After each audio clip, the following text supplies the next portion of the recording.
Hello friends, तो आज का सफ़र शुरू होता है हमारा एक साधारण रास्ते से। पहले तो हम कच्ची सड़क को पार करके आ जाते हैं जंगल के रास्ते। देख सकते हैं ये जंगल के रास्ते मुझे 1 किलोमीटर जाना था और मैं यहाँ साड़ी पहन करके आई थी, तो मुझे काफ़ी प्रॉब्लम हो रहा था। और यहाँ चलते ही चलते पृथ्वी का और फुत्तू का कपड़ा फंस जाता है, तो इसे हम लोग कांटे से निकाल करके फिर से चल पड़ते हैं। और चलते ही चलते यहीं से हम लोगों को झरने का आवाज़ आ रहा था, इतना मज़ेदार था कि कह नहीं सकते। तो इसी के साथ हम लोग फिर से अपने कदम को बढ़ाते हैं और आगे चल पड़ते हैं। ये देखिए किस तरीके से चलते ही चलते हमें पता चलता है कि ये अब हमारा जंगल ख़त्म हो चुका है और अब हम पहाड़ के रास्ते आ चुके हैं। फिर हम लोग एक एक करके पहाड़ के रास्ते से उतर जाते हैं, क्योंकि ये बहुत ही ज़्यादा ख़राब रास्ता था और ये बहुत ही ज़्यादा फिसलने वाला रास्ता था। अगर थोड़ा सा भी फिसल जाते तो गिर जाते। ये देखिए हम लोग सबसे ऊपर पहाड़ पे आ जाते हैं और यहाँ से मैं आप लोगों को पूरा व्यू दिखाती हूँ। लग रहा है जैसे कि पहाड़ आसमान को छू रहा हो।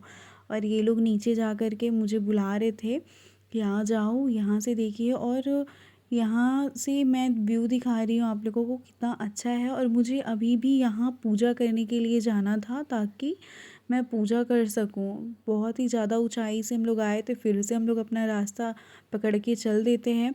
और ये देखिए किस तरीके से झरने के पास पहुंच जाते हैं। और ये झरने को देख कर के ऐसा लग रहा था जैसे किसी कोई दूसरी दुनिया का दरवाज़ा हो। ये इतना ज़्यादा अट्रैक्टिव था। आप देख सकते हैं यहाँ का पानी कितना ज़्यादा अच्छा है और कैसे फ़्लो कर रहा है। अगर कोई भी इंसान यहाँ गिरेगा तो समझ ही सकते हैं। तो मैं सोची कुछ फ़ोटो शोटो क्लिक करवा लेती हूँ। और ये येलो जैकेट वाली लड़की मुझे बार बार घूर रही थी। तो यहाँ फ़ोटो क्लिक करवाने के बाद फिर से हम लोग चल देते हैं। और यहाँ नदी के उस पार जाने के लिए शिवम मेरा हाथ पकड़ के पार करवा देता है, क्योंकि मैं बार बार फिसल करके गिर जा रही थी। तो फाइनली मैं इस पार आ जाती हूँ। और मैं यहाँ मंदिर से कुछ ही दूरी पे थी और मैं मंदिर पहुँच करके पूजा कर लेती हूँ। पहले माता को जल चढ़ाती हूँ, फिर अगरबत्ती दिखा करके पूजा करती हूँ। और अगरबत्ती जलाने के बाद मैं यहाँ पे नारियल तोड़ती हूँ और नारियल के साथ साथ मैं अपना सारा क्रोध भी तोड़ देती हूँ। उसके बाद मैं दिया जला करके अपना पूजा संपन्न करती हूँ। ये देखिए। उसके बाद मैं यहाँ से थोड़ा आप लोगों को नीचे का व्यू दिखाती हूँ। अब मुझे अंदर जाने की बारी आती है, तो मैं किसी तरीके से अंदर भी चली जाती हूँ गुफा में पूजा करने के लिए। और फाइनली मैं अंदर पहुँच जाती हूँ। ये देखिए अंदर की माता का दर्शन करवाती हूँ। ये देखिए किस तरीके से मैं यहाँ पे भी पूजा कर लेती हूँ और मैं फिर इसी रास्ते से बाहर आ जाती हूँ। फाइनली मैं बाहर पहुँच जाती हूँ और मैं आपको यहाँ से पूरा व्यू दिखाती हूँ ऊपर से।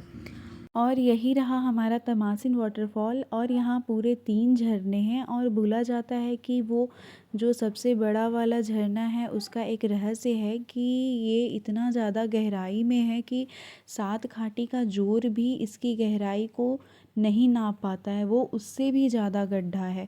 फिर हम लोग इसी रास्ते से वापस आ जाते हैं। हम सारे को भूख लगी थी, तो मैं घर से ही कचौड़ी सब्जी लाई थी, तो हम सारे बैठ करके खा लेते हैं। लोग फिर वापस घर के लिए निकल देते, तो हम लोग सोचते कि अगर जंगल के रास्ते से ही जाए, पहाड़ के रास्ते से नहीं। लेकिन ये हम लोगों को काफ़ी ज़्यादा भारी पड़ जाता है। आप देख सकते हैं किसी तरह गिरते पड़ते हम लोग चल देते हैं। फिर हम लोगों को एक रास्ता नज़र आता है, फिर उसी रास्ते से चल देते हैं। और यहाँ फुतुक बहुत ही ज़्यादा बदमाशी कर रही थी, अलग अलग साउंड निकाल रही थी। फिर हम लोग आ जाते हैं, किसी रोड के रास्ते को पकड़ लेते हैं, पहाड़ का रास्ता ख़त्म करके। आप देख सकते हैं किस तरीके से हम लोग कितने ज़्यादा थके हुए हैं। मुझे तो कहीं से एक डंडा मिल जाता है, मैं उसी को पकड़ करके चलने लगती हूँ। लग रहा था जैसे बॉडी में जान ही नहीं है वैसे, लेकिन फिर भी किसी तरीके से हम लोग अपने रास्ते में जाते हैं। और यहाँ पे एक आंटी वो बकरी को चराने लगती है, तो इन लोग बोलता है कि तुम भी जाओ छागर चराओ। तो इसे भी मैं चरा लेती हूँ, फिर से चल देती हूँ। ये मुझे अभी भी 2 किलोमीटर जाना था। फिर हम लोग अपनी गाड़ी को जहाँ पे पार्क किए थे वहाँ चले जाते हैं। यहाँ पे बहुत सारे कुत्ते के बच्चे थे, ये सारे पृथ्वी के पैर को पकड़ लेते हैं, छोड़ने का नाम ही नहीं लेते। फिर हम लोगों का यहाँ चाची के साथ आर्ग्यूमेंट्स होने लगता है कि ये लोग ज़्यादा पैसे मांग रहे थे, तो मैं बोलती हूँ इतना नहीं दे पाऊँगी। तो फिर सभी के पापा इसी के साथ इनके घर के अंदर जाते हैं, देखते हैं कि ये लोग क्या कर रहे हैं। तो इन लोग पता नहीं कुछ किसी चीज़ का दाना निकाल रहे थे, पता नहीं, मुझे भी नहीं मालूम। फिर अंकल इनको पैसे देते हैं। तो यहाँ पे शिवम पूछता है कितने, तो ये बोलते हैं कि 40 इन्होंने वापस किया और 60 रखे। फिर हम लोगों को प्यास भी लगी थी तो पानी के लिए पूछते हैं तो इन लोग नहीं बताते, बोलते इधर नहीं पानी कहीं है। तो इसी तरीके से हम लोग बोलते चलो अब घर जाके ही पानी पी लेंगे। और इसी तरीके से हम लोग फिर से घर आने के लिए रास्ता पकड़ लेते हैं। तो बीच में देखते हैं कि हम लोगों का एक बाइक नहीं दिख रहा। तो यहाँ देखते हैं कि सभी के पापा लोग कुछ तोड़ रहे होते हैं। तो पूछते हैं तो बोलते हैं कि कनौदा तोड़ रहे आओ तुम लोग भी खा लो। तो हम लोग भी थोड़ा थोड़ा खा लेते हैं जा कर के और फिर हम लोग घर के लिए वापस आने लगते हैं। तो आज का सफ़र इतना ही।